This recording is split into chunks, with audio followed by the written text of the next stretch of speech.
Chapter 10. The Vain Search. Fenton Hardy was still missing when summer vacation began. There had been no word from him. Never in all his years of detective work had he vanished from home so completely and for such a length of time. He was an intensely considerate man, and his first thought was always for his wife and boys. Occasionally it was necessary for him to leave home suddenly on trips that would keep him away for some length of time. Sometimes it seemed wiser to keep the knowledge of his whereabouts to himself. But he always managed to communicate with Mrs. Hardy to assure her of his safety.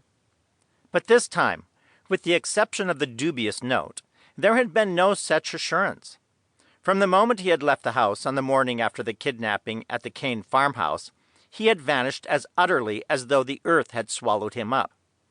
The Hardy boys questioned many people in and around Bayport, but no one recollected having seen their father on the day in question. At the railway station, they ascertained the fact that the detective had not bought a train ticket that day or any day since.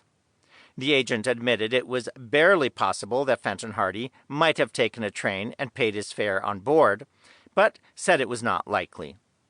Inquiries at the steamboat office brought a similar response. The detective had not been seen. None of the local police officers remembered having seen Mr. Hardy that morning.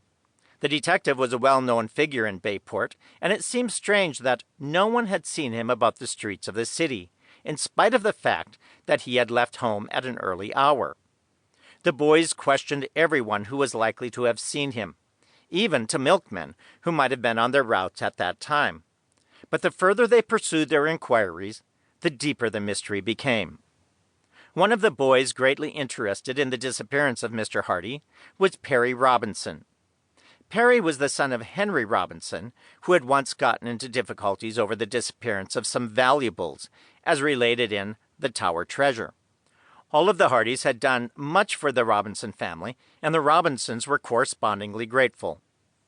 "I saw your dad on the street one day, boys," said Perry. "He waved his hand at me." "When was that?" demanded Frank quickly.